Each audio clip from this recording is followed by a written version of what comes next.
감사합니다. 예. 오늘은 하나님은 잊지 않으셨습니다 라는 제목으로 하나님 말씀을 증거하겠습니다. 예전에 죄송합니다.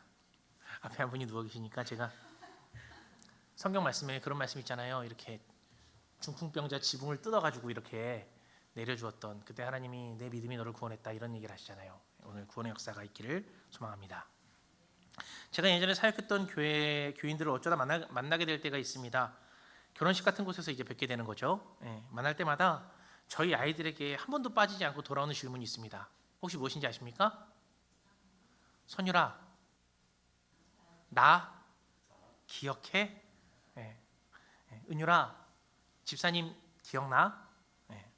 이상하게 별것도 아닌 질문인 것 같은데 꼭 가면 한 번씩은 듣게 되더라고요. 누군가를 기억한다는 게 사람이 살다 보면은 잊을 수도 있고 까먹을 수도 있죠. 그런데요, 아마 그런 존재가 사람인 것 같습니다. 작은 아이에게도 나 자신이 기억되길 바라는 존재가 인간이라는 거죠. 이렇게 사람은요, 기억하다라는 것에 큰 의미를 두는 것 같습니다. 바라기는요, 오늘 이 예배가 그런 예배가 되었으면 좋겠습니다. 우리들의 삶에 큰 의미가 있는, 바꿔 말하면 기억되는 예배가 되기를 예수님의 이름으로 축원합니다. 지난주에 말씀을 이어가다가 사실 지난주로 연결이 됐어야 되는데 지난주에 화학약품 냄새가 심각하게 나서 말씀을 나누지 못했습니다. 그래서 말씀이 39장과 이어져야 되는데 기억이 나지 않는 결과가 초래가 된 거죠. 기억을 한번 끄집어내 보겠습니다. 지난주 요셉이 인생은 파란만장했죠. 노예에서 보디발의 집에 가정 경제를 총괄하는 총괄자가 됐고 거기에 사람이 하루아침에 투옥되는 역사가 일어났었습니다. 그런데 투옥돼서 끝나는 것이 아니라 간수장에게까지 신임을 받아 또다시 모든 사람을 관리하는 관리자까지 성장하게 되었습니다. 성경에서는요, 그 이유를 이렇게 설명합니다. 오늘 본문 읽으신 40장 1절 바로 앞에 있는 39장 마지막 절인 23절 우리 함께 읽어보도록 하겠습니다. 같이 읽겠습니다. 간수장은 요셉에게 모든 일을 맡기고 아무것도 간섭하지 않았다. 그렇게 된 것은 주님께서 요셉과 함께 계시기 때문이며 주님께서 요셉을 돌보셔서 그가 하는 일은 무엇이나 다 잘되게 해주셨기 때문이다. 아멘. 요셉이 그렇게 될 수 있었던 이유는 하나입니다. 하나님께서 함께 계셨기 때문이다 라는 겁니다. 주님은 함께 계시면서 요셉을 그냥 쳐다만 보지 않으셨습니다. 잘하고 있구나 이렇게 하지 않으셨다라는 거죠. 주님께서 그를 직접 돌보셨습니다. 그래서 그가 하는 일은 무엇이나 잘되게 해주셨습니다. 형통했습니다. 사실이요, 그리스도인들이 형통할 수 있는 유일한 방법은 바로 이겁니다. 그리스도인들이 형통하는 것은 돈이 많아서, 능력이 좋아서, 부동산을 좋은 것을 가지고 있어서, 스펙을 잘 쌓아서가 아니라는 겁니다. 그리스도인이 형통할 수 있는 유일한 방법은 뭐라고요? 하나님께서 함께 하신다라는 겁니다. 그분이 함께 계시면서 돌보시는 그 길이 그리스도인들이 형통하는 유일한 길이라는 겁니다. 여기서 질문을 하나 드릴 수 있죠. 그럼 주님은 왜 요셉과 함께 하셨습니까? 주님은 왜 요셉을 돌보셨습니까? 그 이유는요, 요셉이 하나님을 놓지 않아서입니다. 보디발의 아내가 요셉을 유혹할 때 그가 이렇게 대답했던 것 기억나십니까? 내가 어떻게 하나님을 거역하는 죄를 지을 수 있겠습니까? 요셉은요, 어떤 자리에서도 하나님을 생각했다라는 거죠. 그는 하나님의 자녀라는 정체성을 잃지 않았습니다. 그러기에 주님도 요셉을 버리지 않았다라는 겁니다. 항상 그를 따라다니며 지켜주시고 이끄시고 돌보셨습니다. 그것이 요셉 형통에 대한 비법입니다. 그래서 우리도요, 요셉이 하나님을 붙잡은 것을 교훈 삼아서 그렇게 신실함으로 살아가자. 이것이 지지난주 말씀의 핵심이었죠. 하지만 결과적으로 요셉은 지금 어디에 있게 됩니까? 감옥에 있게 됩니다. 그리고요, 그곳에서 요셉은 또 다른 역사를 만나게 됩니다. 요셉의 인생에 큰 전환점이 되는 사건이 벌어지게 된다는 거죠. 1절부터 3절에 그것이 나와 있는데요, 우리 같이 한번 읽어볼까요? 1절에서 3절입니다. 함께 읽겠습니다. 이런 일들이 있은 지 얼마 뒤에 이집트 왕에게 술잔을 올리는 시종장과 빵을 구워 올리는 시종장이 그들의 상전인 이집트 왕에게 잘못을 저지른 일이 있었다. 바로가 그 두 시종장 곧 술잔을 올리는 시종장과 빵을 부어올리는 시종장에게 노하여서 그들을 경호대장의 집 안에 있는 감옥에 가두었는데 그곳은 요셉이 갇힌 감옥이었다. 아멘. 유혹 사건, 보디발 안에 유혹 사건이 얼마 지나지 않은 뒤에 요셉이 있던 그곳에 두 명의 사람이 들어오게 됩니다. 근데 그 두 명이 단순한 노동자 계급은 아니었던 것 같습니다. 이집트의 왕 파라오의 술을 따르는 시종장, 그리고 빵을 구울리는 시종장이 들어오는 거죠. 아마도요, 지금 술잔을 올리는 시종장이라 함은 지금으로 따지면 파티, 연회를 계획하고 기획하는 사람이 아니었을까라는 생각을 합니다. 그리고요, 음식을 올리는 시종장은 아마도 왕의 음식들을 다 관할하고 관리하는 시종장급이었을 것 같습니다. 지금이요, 한국에서 뭐 대통령의 음식을 담당하는 사람이 누군지 아십니까? 모르죠. 전혀 모를 겁니다. 그런데 당시에는 이 일이 상당히 중요했었습니다. 왜냐하면요, 왕정 사회에서는 왕을 살해하려는 반역이 많이 일어났기 때문인 거죠. 자, 여러분이 그 반역자라고 생각을 한번 해보십시오. 어떤 식으로 왕을 죽이는 게 쉬울까요? 무수한 경비들을 다 뚫고 왕에게 칼을 들이밀어서 죽일 수 있는 방법? 어렵겠죠. 가장 쉬운 방법은요, 술이나 음식에 무엇을 타는 거예요? 독을 타는 겁니다. 독사라는 게 가장 손쉬운 시해 방법이었다라는 거죠. 그렇기에요, 왕은 술을 따르는 시종장과 음식을 준비하는 시종장을 가장 믿을 수 있는 사람에게 맡겨둡니다. 흔히 말하는 최측근이라는 사람들이 그 자리에 앉는 거죠. 그 사람이 바로 1절에 나와 있는 두 사람이라고 볼 수 있습니다. 왕과는 가장 깊은 관계를 가진 사람들이었죠. 그러다가요, 어쩌다가 투옥이 되었습니다. 왜 어쩌다가라는 표현을 썼냐면요, 그들에게 만약에 확실한 죄가 있다면 아마 투옥시키지 않았을 겁니다. 지지난주에 요셉이 그랬었죠. 요셉의 죄가 확실했다면 아마 보디발이 어떻게 했어요? 바로 죽여버렸을 겁니다. 그런데 요셉을 감옥에 가두는 것은 얘가 그러지 않은 애인 걸 알고 있었다는 거죠. 이 두 사람도 마찬가지입니다. 만약에 이 사람 중에 이 사람 두 명의 죄가 확실했다면 아마 왕은 거기서 바로 죽여버렸을 겁니다.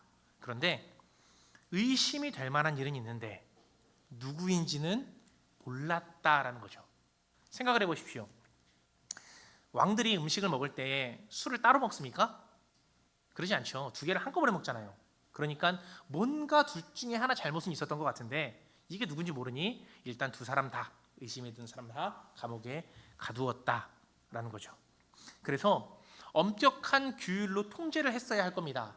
그런데 이 사람들이 왕과 깊은 관계가 있는 사람들이어서 그냥 둘 수는 없잖아요. 그러다 보니 보디발은 이런 조치를 취합니다. 4절이죠. 제가 읽어드리겠습니다. 경호대장이 요셉을 시켜서 그 시종장들의 시중을 들게 하였으므로 요셉이 그들을 받들었다. 그들이 갇힌 지 얼마 뒤에. 일반 사람이었다면 그냥 감옥에 넣어놓고 냅뒀을 텐데 중요한 사람들이었기 때문에 시중을 드는 사람이 필요했습니다. 그 시중을 드는 사람이 누구로 낙점이 돼요? 요셉으로 낙점이 되었다라는 겁니다. 왜 보디발은 요셉에게 그 일을 시켰을까? 이것이 보디발이 요셉을 얼마나 신뢰하는지 알 수 있는 대목이 아닐까라는 생각이 듭니다.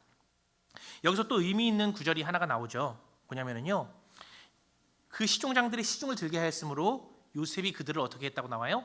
4절에 요셉이 그들을 받들었다라는 표현을 합니다. 잘 생각해 보십시오. 우리가 언제 받들었다라는 단어를 사용합니까?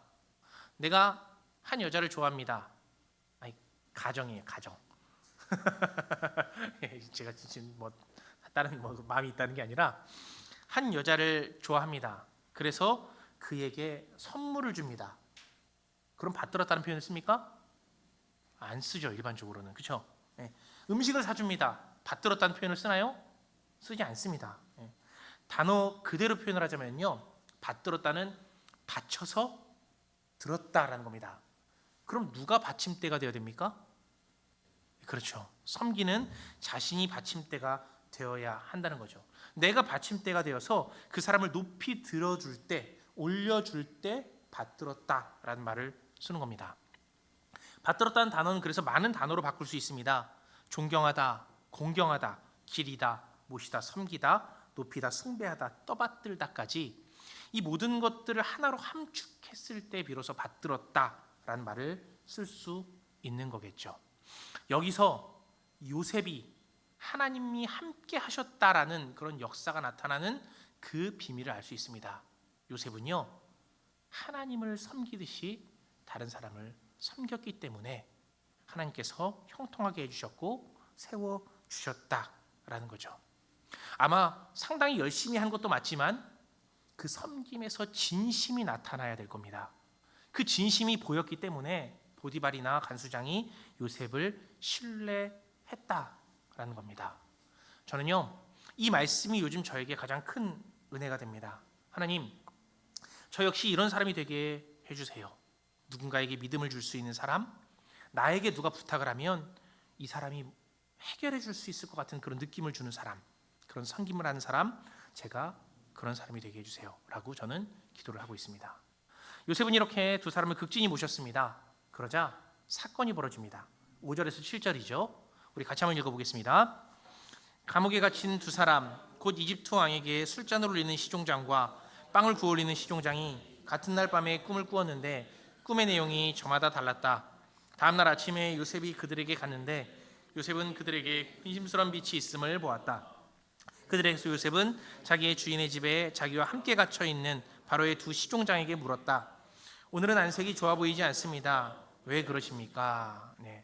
두 시종장이 같은 날 밤에 꿈을 꾸게 된 거죠. 그런데 두 사람의 꿈이 묘하게 비슷하면서도 달랐습니다. 당시 이집트에는요, 꿈을 해석하는 해몽가들이 있었습니다. 신의 계시를 받았다고 말하는 점술가들이나 현자들이 그런 사람들이었습니다. 그런데 여기가 어디예요? 감옥이잖아요. 그러니까 그런 사람들이 없었습니다. 그러자 그 꿈을 꾼 사람 두 명이 굉장히 불안했습니다. 지금 같은 현대 사회에서는 꿈을 꾸고 그 결과를 모르는 것에 그렇게 불안해하지 않지만 당시에는 미신이 횡행했기 때문에 꿈을 꾼 것이 어떤 신의 계시로 받았었습니다. 그래서 상당히 불안한 거죠. 아니나 다를까 섬김을 잘하는 요셉이 그들을 봤을 때 그들의 얼굴에 혈색이 낯빛이 좋아 보이지 않았습니다. 그래서 물었죠. 요즘 안색이 좋아 보이지 않습니다. 무슨 일이 있으십니까? 그러자 그들이 이런 대답을 합니다. 8절이죠. 그들이 그에게 대답하였다. 우리가 꿈을 꾸었는데 해몽할 사람이 없어서 그러네. 요셉이 그들에게 말하였다. 해몽은 하나님이 하시는 것이 아닙니까? 나에게 말씀하여 보시기 바랍니다. 아멘. 혹시 기억나십니까? 요셉이요, 왜 이곳까지 오게 되었는지를 말이죠. 요셉이 어렸을 때 무엇을 꾸어요? 꿈을 꾸게 되잖아요. 그것도 두 번이나 꾸잖아요. 첫 번째는 자기의 곡식단을 묶어놨는데 형들의 곡식단이 절을 하는 꿈을 꿨고, 두 번째는 아버지를 상징하는 해와 어머니를 상징하는 달과 형제들을 상징하는 별들이 자기 별에게 절을 했다라는 꿈을 요셉은 가감없이 가족들에게 풀었잖아요. 그래서 형들의 미움을 사게 되죠. 미움을 사게 되어서 형들이 이 꿈꾸는 놈을 봐라, 꿈꾸는 녀석을 봐라, 저기 꿈꾸는 놈이 온다 그러면서 그를 팔아버리게 되죠. 결국 요셉은요, 그 꿈 때문에 이 자리에 오게 된 겁니다. 그런데 요셉이 이들에게 뭐라고 얘기해요? 꿈을 한번 얘기해 보십시오. 꿈을 해몽을 하나님이 하실 겁니다 라고 얘기하는 참 아이러니한 상황이 벌어진 거죠. 근데 이 말 속에서 요셉의 신앙을 볼 수 있습니다. 요셉의 말을 잘 살펴보십시오. 시종장님, 저 꿈의 달인입니다. 어렸을 때 꿈을 두 개나 꿨는데요, 그 두 개의 꿈이 어쩌면 이루어질 수도 있어요. 이렇게 자랑할 수도 있잖아요. 그런데 그렇게 말하지 않고 겸손하게 이렇게 고백을 합니다. 해몽은 하나님께서 하시는 것이 아닙니까? 그는요, 자신의 체험이 있었음에도 불구하고 스스로를 자랑하지 않았습니다. 요셉은 지혜의 왕이신 여호와를 거룩하게 드러냈다라는 거죠. 상황을 한번 보겠습니다. 엄밀히 말하자면 두 관원은 나라 최고의 지도자들이었습니다. 그에 비해 요셉은 노예이고 죄수였죠. 그것도 주인의 아내를 탐하려고 한 강간 미수범입니다. 지금 사회에서도요, 강간범이나 강간 미수범은 상당히 천대받는 죄인입니다. 그런데 당시에는 오죽했겠습니까? 그럼에도 불구하고 요셉이 꿈 얘기해 보십시오. 제가 한번 해몽해 보겠습니다. 하나님이 그렇게 해주실 겁니다 라고 말했을 때 이들이 그 요셉을 신뢰했습니다. 그 말은 요셉의 성실함이 그들에게 닿았다라는 겁니다. 신분은 낮고 그리고 계급은 미천했지만 그에게 권위가 있었다라는 거죠. 성도님들 이거 기억해야 합니다. 권위는요, 섬기는 자에게 돌아옵니다. 요셉은 그들을 잘 섬겼기 때문에 자연스럽게 그 권위가 따라오게 되었다라는 말씀을 드리는 겁니다. 요셉에게 먼저 술 시종장이 꾼 꿈을 이야기합니다. 요약하자면 시종장이 앞에 가지가 3개가 있는 포도나무가 있었는데 그 가지에서 싹이 나고 꽃이 피고 열매가 맺었습니다. 그때 마침 자신이 섬기던 바로 왕의 빈잔이 들려 있어서 그 시종장이 그 포도로 즙을 짜서 바로에게 드렸다. 여기까지가 술 시종장 꿈의 내용입니다. 요셉은요 그 꿈을 듣고 해몽을 이야기합니다. 12, 13절이죠. 제가 한번 읽어드리겠습니다. 요셉이 그들에게 말하였다. 해몽은 이러합니다. 가지셋은 사흘을 말합니다. 앞으로 사흘이 되면 바로께서 시종장을 불러내서 직책을 되돌려 주실 것입니다. 시종장께서는 전날 술잔을 받들어 올린 것처럼 바로의 술잔을 올리게 될 것입니다. 요셉은 사흘 뒤에 시종장이 복직을 하게 될 거라 말을 하게 되는 거죠. 그리고 그 말을 전하며 요셉은 시종장에게 이런 부탁을 하나 하게 됩니다. 어떤 부탁입니까? 14절 15절이죠. 같이 읽겠습니다. 시종장께서 잘 되시는 날에 나를 기억해 주시고 나를 따로 생각해 주시기 바랍니다. 그리고 바로에게 나의 사정을 말씀드려서 나도 이 감옥에서 풀려나게 해주시길 바랍니다. 나는 히브리 사람이 사는 땅에서 강제로 끌려온 사람입니다. 그리고 여기에서도 내가 이런 구덩이 감옥에 들어올 만한 일은 하지 않았습니다. 아멘. 요셉은 그가 바로 왕의 곁에 복직할 때에 자신의 억울함을 벗겨달라라는 말을 합니다. 자신의 억울함과 떳떳함을 살펴달라는 말이죠. 여기 기록된 여러 가지 단어들이 있습니다. 기억해 주시고 생각해 주십시오. 풀려나게 해 주십시오. 사실 이 3단어는 같은 단어인데요. 하나님의 구원을 상징하는 말입니다. 출애굽기 20장에 보면 십계명이 나오죠. 그 십계명을 설명하기 전에 주님이 이스라엘 백성에게 이런 말씀을 하십니다. 2절입니다. 나는 너희를 이집트 땅 종살이하던 집에서 이끌어낸 너희의 주 너희의 하나님이다. 여기서 이끌어낸이라는 단어가 바로 요셉이 얘기했던 풀려나게 해달라라는 말과 같은 단어입니다.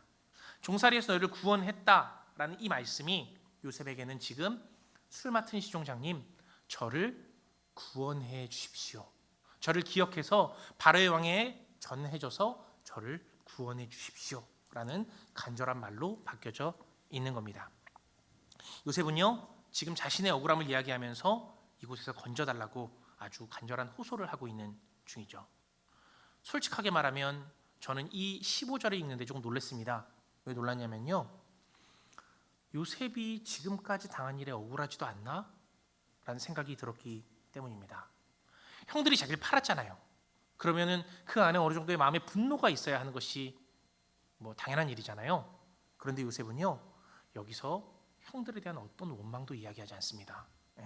그저 자신의 억울함만 하소연한다라는 거죠. 형들의 명예를 그대로 보존시켜 주었더라고요. 성경을 읽으면서요 저는 하나님의 사람의 인격은 이 정도이구나 라는 생각이 들기도 했습니다. 어쨌든 요셉이 그렇게 억울함을 얘기하면서 술 시종장의 꿈을 해몽해 주죠. 그런데 옆에 누가 있었습니까? 이제 빵 맡은 시종장이 있었었죠. 그 시종장이 그 얘기를 듣다 보니까 뭔가 희망적이기도 하고 그럴싸해 보이는 겁니다. 그래서 자신의 꿈을 요셉에게 이야기를 하게 됩니다. 아마 말을 할 때 이 사람은 부푼 기대를 안고 말을 했을 겁니다. 글쎄 말이야 나도 꿈을 꿨는데 빵이 담긴 바구니 3개를 머리에 이고 있었어. 특히 제일 위에 있는 바구니에게 왕에게 드릴 좋은 빵이 있었는데 글쎄 새들이 이걸 먹었지 뭐야. 빵 시종장의 얼굴은 밝았습니다. 하지만 누구의 얼굴이 어두워져요? 요셉의 얼굴이 어두워집니다. 그리고 그에게 이런 해몽을 하게 되죠. 바구니 3개 역시 사흘을 말합니다. 사흘 뒤면 시종장님은 교수형을 당하게 될 겁니다. 그리고 새들이 시종장님의 주검을 쪼아먹게 될 것입니다. 놀랍게도 이 2가지 일들이 실제로 일어나게 됩니다. 사흘 뒤는 바로의 생일이었습니다. 왕의 생일에 당연히 잔치를 베풀게 되었습니다. 왜 지금도요 광복절이 되면은 뭘 내보내요? 특사를 내보내잖아요. 그렇죠? 특별 사면이라고 해서 죄를 없는 것으로 여겨주기도 하잖아요. 당시에도 그랬습니다. 왕의 생일이 되면은요 특별 사면이 있었습니다. 2 시종장이 왕 앞으로 불려 나옵니다. 그날 술 시종장은 사면이 되어서 복권이 되었고 빵 시종장은 처형을 당하게 됩니다. 22절 끝에 이런 말이 있죠. 요셉이 그들에게 해몽해 준 대로 되었다. 요셉이 꿈을 풀어준 대로 그렇게 되었다라는 겁니다. 사건을 한번 낱낱이 확인해 볼까요? 확인해 보면 볼수록 이 사건은 참 이상합니다. 두 사람이 한꺼번에 감옥에 들어왔다는 것도 또 한날 한시에 비슷한 꿈을 꾸었다라는 것도 그리고 꿈의 사람이라고 이야기하는 청년을 만난 것도 그 꿈의 사람이 두 사람의 꿈을 해몽해 준 것도 그리고 그 해몽대로 모든 일이 진행되었다라는 것도 놀라지 않을 수 없는 일입니다. 일반적으로 경험할 수 있는 일이 아니기 때문에 더 신기한 거겠죠. 일반 사람들이 볼 때는 신기합니다만 우리들이 볼 때는 어떤 것을 느낄 수가 있어요? 하나님께서 하셨구나 라는 것을 느낄 수가 있습니다. 아, 하나님께서 인간의 운명을 통제하고 다스리시는구나. 하나님께서 모든 것을 주관하시고 인도하신다라는 것을 우리들은 이 이야기를 통해서 느낄 수가 있는 거죠. 하지만 안타깝게도 40장의 마지막은 그리 좋은 이야기가 아닙니다. 마지막 23절이죠. 우리 함께 읽어보겠습니다. 그러나 술잔을 올리는 시종장은 요셉을 기억하지 못하였다. 그는 요셉을 잊고 있었다. 아멘. 술잔을 올리는 시종장은 복권이 됐지만 요셉을 기억하지 못했습니다. 그는 요셉을 잊고 있었다라는 겁니다. 여기서 잊고 있었다라는 말은 단순하게 기억나지 않는다가 아닐 것 같습니다. 한번 생각을 해보십시오. 여러분 인생을 바꿔줄 수 있는 꿈을 꾸었다면 잊어버리기가 쉽습니까? 어렵죠. 그리고 그 꿈을 해석해준 사람이 있습니다. 그리고 그대로 되는 신기한 일이 벌어졌습니다. 잊어버릴래야 잊어버릴 수가 없는 꿈이겠죠. 술 마신 시종장은요, 자신의 목숨이 살아나고 복직했다라는 꽤 강렬한 기억을 가지고 있습니다. 그런 꿈을 해석해준 사람을 잊었다? 아마 쉽게 잊을 리는 없었을 겁니다. 그런데 23절에서는 잊어버렸다라고 하고 있죠. 그 이유가 아마 이렇지 않았을까라는 생각이 듭니다. 지금 술 맡은 시종장은 반역자의 위치에서 막 올라온 거죠. 그런 사람이 바로에게 어떤 제안을 하기가 아마 어려웠을 겁니다. 그는요, 자기의 정치적인 목적 때문에 왕에게 어떤 말도 할 수 없었다라는 거죠. 그렇게 시간이 지나고 행복에 도취되니 요셉이라는 사람을 점점 기억에서 밀어내게 됩니다. 결국 요셉을 기억하지 못하고 잊게 되었다라는 것이 아마 일반적인 수순이 아닐까라는 생각이 듭니다. 그런데 이것을 요셉 입장에서 바라보면요, 지금 이 요셉이 자리에서 구원해줄 수 있는 유일한 한 사람, 그 끈이 술 맡은 시종장이었습니다. 만약에 여기서 자기를 구해주지 않으면 자기는 평생 이곳에서 억울함만을 가지고 살아야 할 수 있는 사람이 되었다라는 거죠. 그 유일한 탈출구가 어떻게 해요? 자신을 잊어버리게 되었다라는 겁니다. 이제 요셉에게 남아있는 한 줄기 빛은 사라졌습니다. 남은 여생을 여기서 썩다가 죽어야 하는 인생이 되었다라는 거죠. 요즘에 좀 많이 유명한 말이긴 한데요. 여러분들은 사람이 언제 죽는다고 생각하십니까? 맞습니다. 누군가에게서 잊혀졌을 때라는 말이 있죠. 그 말이 현재 요셉에게 딱 들어맞는 말이었습니다. 요셉은 잊혀졌고 희망이 보이지 않았습니다. 누군가에게 잊혀졌을 때 요셉은 죽음보다 더한 실망과 낙담이 몰려왔다라는 거죠. 성도님들 혹시 김혜빈 양이라고 들어보셨습니까?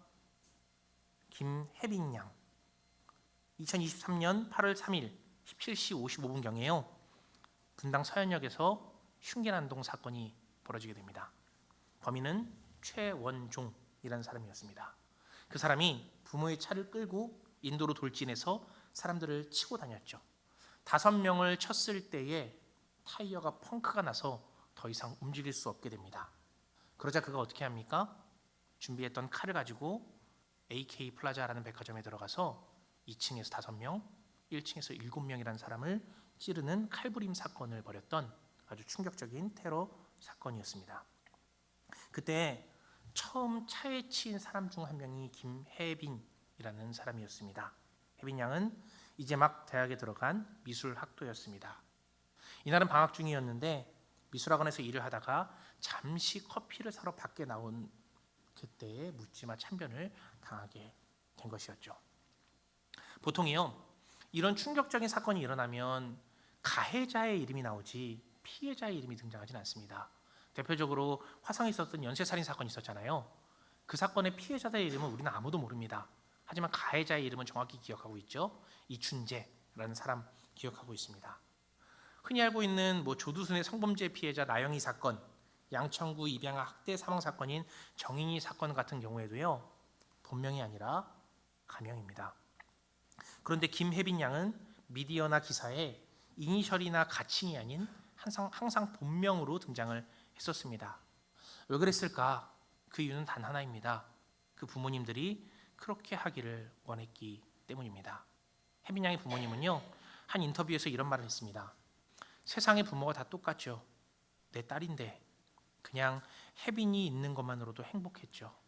친구 같고 애인 같고 어떨 때는 언니 같기도 하고 그런 딸이었죠. 혜빈이는 범죄 피해자니까 그냥 안타깝게 죽은 애가 그게 아니거든요. 범죄 피해자들은 영원히 사라지는 게 아니다. 현재 진행형이라 알려주고 싶었습니다. 그래서 꾸준하게 목소리를 내고 싶어요. 목소리를 낼 수 있는 자리가 있으면, 그리고 혜빈이가 이 세상에 살았다는 거, 이 세상에 살고 있었다는 걸, 처음부터 없었다는 애가 아니라는 것을 알리고 싶었어요. 김혜빈 양의 부모님은요, 사람들이 기억해 주기를 바랬습니다. 혜빈이가 이쁘고 소중한 아이라는 거, 그리고 그 아이가 잔혹한 범죄에 희생됐다는 사실, 또 그녀는 떠났지만 꼭 그 사실을 많은 사람들이 기억해 주기를 원했다라는 거죠. 이렇게요, 기억해 주길 바란다는 것이 우리 사회에 큰 힘으로 다가오기도 합니다. 그런데 현재 요셉의 상황은 어떻습니까? 그러지 못한 형편이죠. 가족들에게는 이미 잊혀졌습니다. 아버지와 가족들은 이미 장례까지 다 마쳤습니다. 주인에게는 버림받았습니다. 마지막으로 자신을 구원해 줄 수 있는 한 줄기 빛은 완전하게 사라졌습니다. 이제 그는요, 아무것도 할 수 없는 무력한 상태, 조금의 희망도 보이지 않는 상황이 되었습니다. 창세기 40장의 이야기를 보면 이렇게 끝이 나는 것 같습니다. 그런데 놀랍게도 여기에 숨겨져 있는 히든 스토리가 있습니다. 그것이 바로 오늘 설교의 제목이죠. 한번 띄워주시겠어요? 함께 한번 읽어보겠습니다. 하나님은 잊지 않으셨습니다. 한 번 더요. 하나님은 잊지 않으셨습니다. 술 시종장은 요셉을 잊어버렸습니다. 보디발이 그랬던 것처럼 의도적으로 정치적으로 그를 지워버렸습니다. 그런데요, 누가 그를 잊지 않았습니까? 하나님은 그를 잊지 않았다라는 겁니다. 요셉이 가장 어둡고 깊은 감옥에 있을 때에 아무도 그를 기억해 주지 않고 절망 가운데 빠져 있을 때조차도 주님은 그를 잊지 않았습니다. 사람들은 자신들의 생각에 요셉을 지웠을지 모르지만 모든 사람의 기억이 멈춘 그 자리에서도요, 하나님은 요셉을 생각하셨습니다. 사람이 언제 죽습니까? 누군가에게 잊혀졌을 때입니다. 하지만 그 누군가, 여호와 하나님이 그를 기억하고 있었습니다. 그를 위해 꾸준히 성실하게 일하고 계셨습니다. 하나님은요, 끝까지 요셉을 잊지 않으셨다라는 겁니다. 성도님들, 우리 삶을 돌아보면서 혹시 한 번이라도 이런 생각을 하신 적이 있으십니까? 내가 무슨 쓸모가 있는 걸까? 내가 죽으면 슬퍼할 사람이 하나라도 있을까? 혹시라도 그런 생각을 하신 분이 계시다면요, 그런 분들에게 오늘 설교의 제목을 드리려고 합니다. 하나님은요, 절대로 당신을 잊지 않습니다. 주님은 늘 당신을 기억하고 있습니다. 평생, 그리고 영원토록 당신을 기억할 겁니다. 또요, 일터에서 지치고 교회 사역에 튀신 분들은 이렇게 생각할 수 있습니다. 내가 이거 한다고 누가 알아줄까? 내 열심이 헛된 것은 아닐까? 아닙니다. 그런 분들에게도 오늘 말씀이 위로가 되었으면 합니다. 하나님은요, 결코 그 수고를 잊지 않으십니다. 그 섬김과 헌신 하나하나를 다 주님은 기억하고 계십니다. 그러니 무용지물이라고 생각하지 마십시오. 마지막으로 혹시라도 마음의 탐심으로 죄를 지으시려는 분이 계시다면 그분에게 역시 이런 말씀을 던져드립니다. 하나님은요, 당신의 죄를 잊지 않으실 겁니다. 그러니 빨리 그곳에서 벗어나시거나 멈추시기 바랍니다. 그럼 그 피하려는 마음 또한 주님이 알아주시고 기억하시며 그것을 기특하게 여기실 것입니다. 믿으십니까? 예, 사랑하는 성도님들, 오늘 설교의 제목처럼요, 하나님은 잊지 않으십니다. 아니요, 주님은 기억하십니다. 이 말씀이요, 때로는 우리에게 힘과 용기로 다가왔으면 좋겠습니다. 그리고요, 어떤 사람들에게는 격려와 위로로 다가왔으면 합니다. 또 마지막으로 여호와를 두려워함으로 다가왔으면 좋겠습니다. 그래서요, 우리 또한 주님을 잊지 않았으면 합니다. 요셉이 어떠한 상황에서도 주님을 잊지 않았던 것처럼 우리도 주님을 잊지 않으며 그분의 뜻대로, 말씀대로 살아가는 하이사랑 성도님들이 되시기를 예수님의 이름으로 간절히 축원합니다. 이제 한 번 더 주님의 뜻을 물으며 침묵 기도하시겠습니다. 하나님께서 오늘 나에게 무슨 말씀을 하셨습니까? 나의 생각을 바꾸라는 것은 없었습니까? 더 나아가서 이건 네가 행동으로 결단해야 할 거야 라고 말씀하신 것은 없었습니까? 우리 다 같이 1분 동안 침묵 가운데 기도하겠습니다.